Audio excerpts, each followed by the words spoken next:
Hey ladies and jellyfish from multiple sizes, welcome back to a.s.k.airy's videos. Today I am presenting my newest book. It's called I Wish I Had Everything, brought to you by a.s.k.airy. Before we get this video started, since it may be long, be sure to subscribe, be sure to hit that bell icon right beside it, be sure to like right under here, and be sure to comment down below on random stuff, and request more stuff on my channel. Sorry, I'm a bit sick, that's why I sound dumb, but yeah, enjoy. Chapter 1, Bummer Vacation. Ring! School bell rang. School was over. For some a pleasure, for some a sorrow moment. It was summer vacation, which for Ben Ruxus was a full-suited pleasure. I'm going to California for the summer, Ben Ruxus said. My dad bought the most expansive hotel in the region. You can see the ocean from the 56th floor. Show off, David Armstrong thought. When Ben went home on his personal limousine, he thought that even though his dad is rich, he never spends quality time with his family. His parents never even notice he exists. It was annoying, but at least he was rich and could show off often and get attention that way. But there was a void, something missing. David's walk home felt like forever. Every summer vacation is the same. He stays home alone for 8 hours and watches TV until his parents came home from work. It felt like a tedious eternity in the walls of the prison fortress of torture. He ate a plum and spit the pit. He felt dead.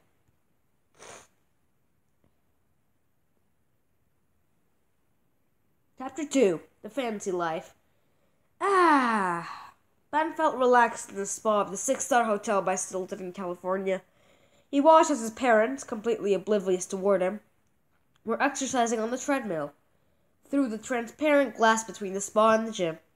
He ignored that fact and put on his clothes. He went on the gold elevator and swiped the door keycard. He jumped on the bed and watched some TV. There was a commercial about a father and son playing catch. He started to sob slowly and felt the hotel room close into him. He was all alone, all alone, all alone.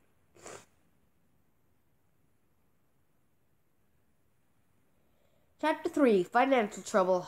David thought his summer couldn't get worse, but it did. On August the 13th, David's dad came home with horrible news. Son, I'm sorry. Mr. Lubczynski kicked me out.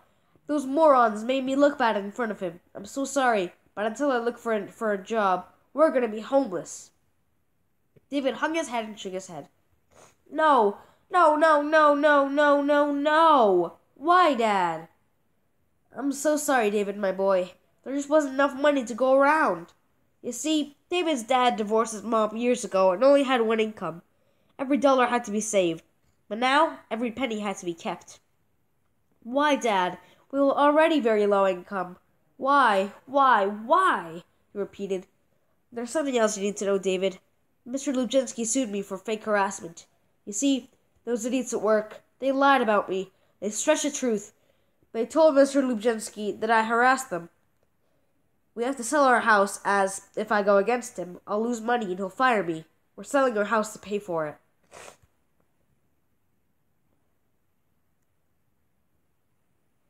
Chapter 4, Lost Lottery. Ben was soaking up sun on the beach resort to get his mind off his loneliness. He ordered some cocktails and ice cream. He got his expensive inflatable boat and went swimming. Suddenly, Ben's father, Walter Smythe III, ran into the water with his expensive boots and yelled to Ben as loud as his lungs would go. Son, I have news. Your mother and I did a bet on $10 billion with this some clown and lost. I'm sorry, but you're losing your electronics, books, clothes, and our grand mansion. A child flew into Ben's boat and popped it.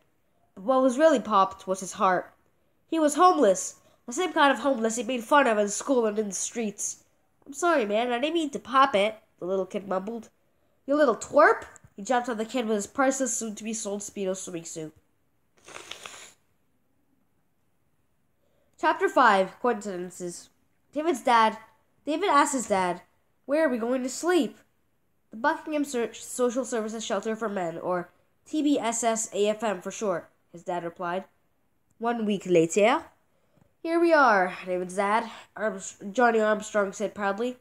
This dump looks more like a tombstone market than a social services shelter. At least we have a roof over our heads and food on the table, Johnny said.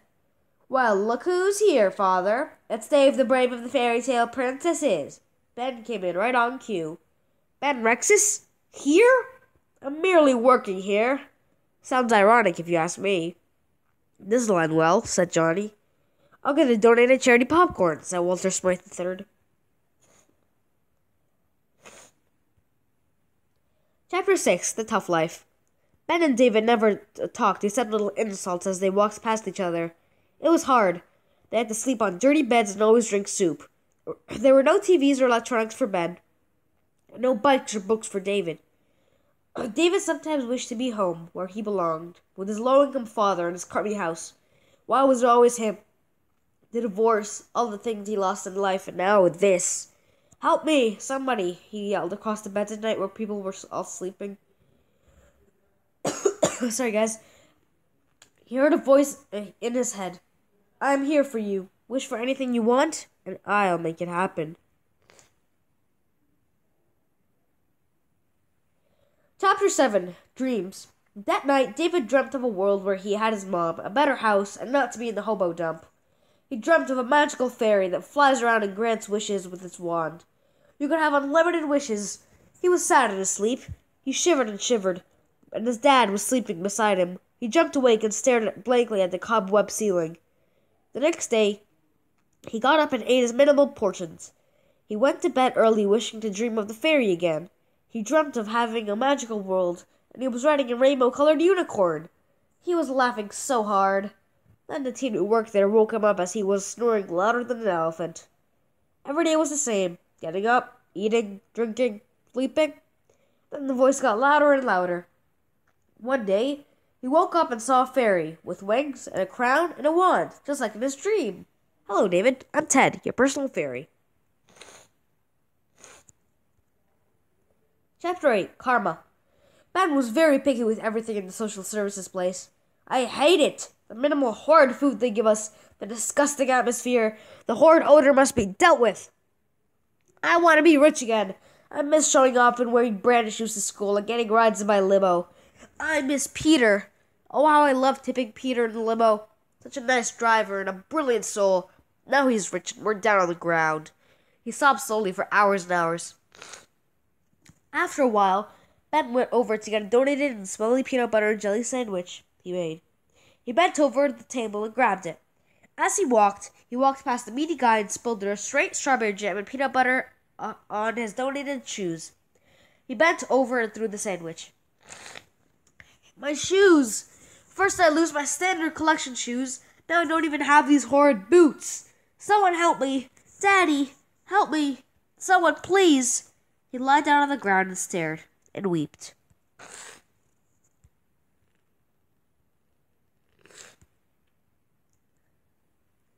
Chapter 9, Magic in the Air. Whoa! Let's go back to that. So when I say I wish, you grant them for me? Anything? How? Ted nodded.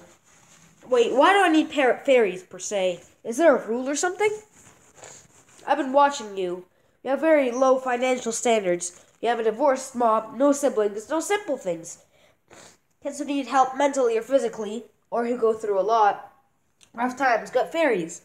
But you're a special kid. You have potential. Ted patted him on the shoulder. Okay, for my first wish, I want my mother back. Poof. Mom? Mom! David, my son, I missed you, and I love you. Thanks, Ted. David yelled as he hugged his mom. Who's Ted?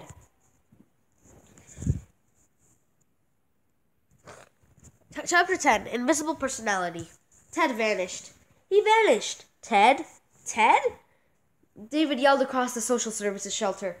He's my imaginary friend, Mom. David said awkwardly before hugging his mom again. I don't care about your imaginary friend. Only you, my little boy. You've grown. She kissed him on the forehead. As she looked around, David whispered for Ted. Ted, where are you? I wish you were here. Poof.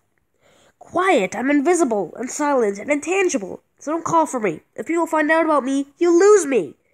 All right, so now we're talking loudly to you. The meaty guy looked shocked to see David tucked into the air.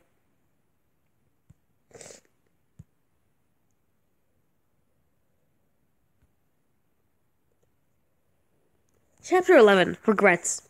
That night, David's mom promised to come back after she got an apartment for them. David wasn't worried. Mom always kept her promises. His dad looked blankly at the ground, not even breathing. He sometimes regretted the divorce, how he yelled at her, the threats. He remembered swearing and breaking his wife's knickknacks hard. He regretted yelling at poor little David. That night, he stared at David in the dark. He hugged his son and kissed him and kissed the poor asleep adolescent's forehead over and over.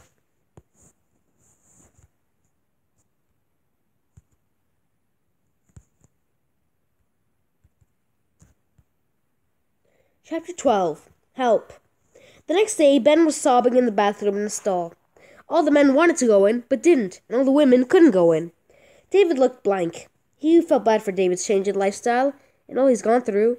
On the other hand, he was a selfish, spoiled brat who only showed off and laughed in everyone's faces. After a few contradictions, he bumped and squeezed through skinny and fat people's arms and legs and entered the stall. You okay? Of course I'm not okay. I'm in a filthy, horrid old hut with about 500 other slobs walking and bumping. I want to go home, he cried.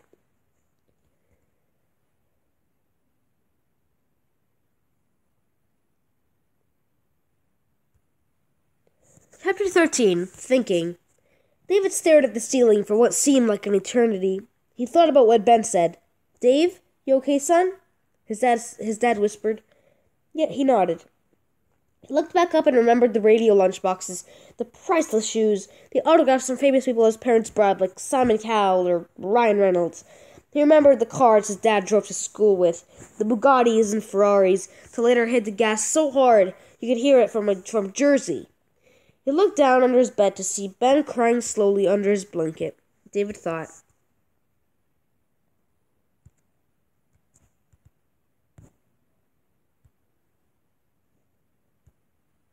Chapter 14. To the rescue.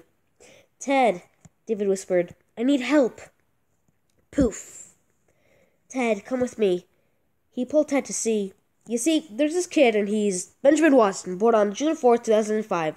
Your old enemy, but now you feel bad for him and want to give me up to him for free. Yes.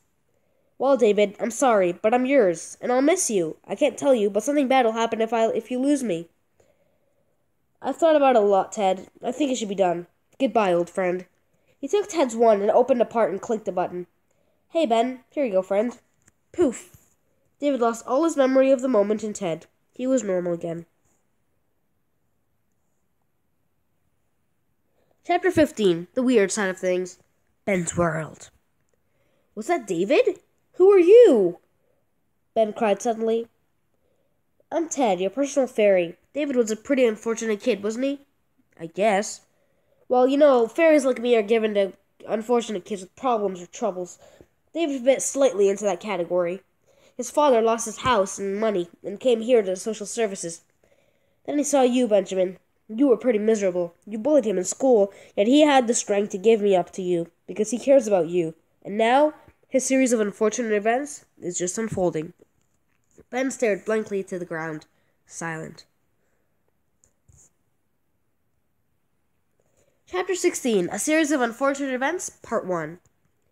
David saw Ben acting a bit peculiar. He was talking to Aaron, being more silent than he usually was at school and at the social services shelter. His dad came panting over to him.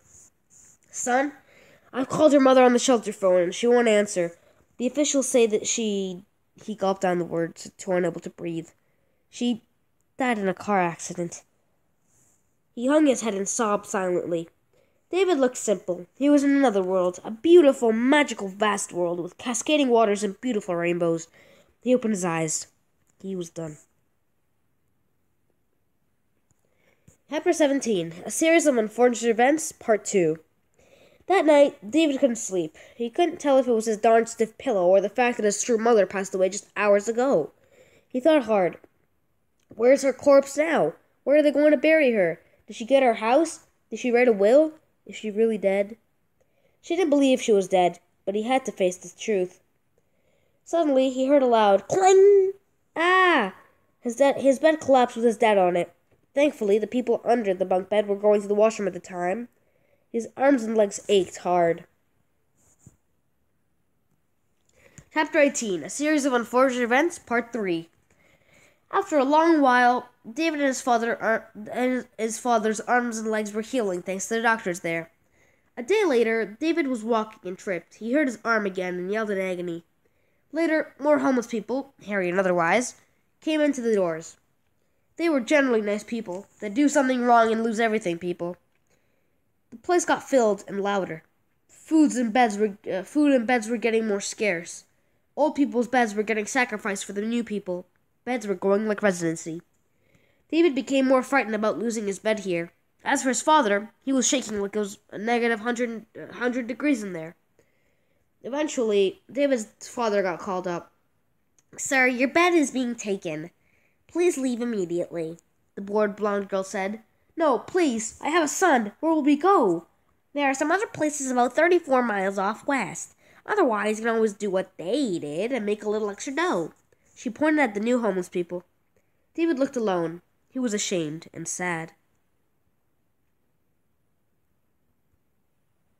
Chapter 19. Decisions and Wishes.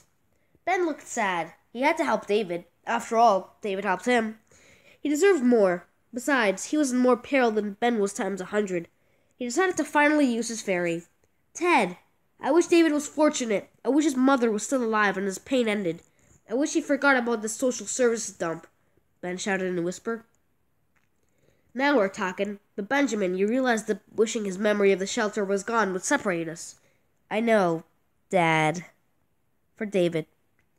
Ted smiled. He twirled his wand and...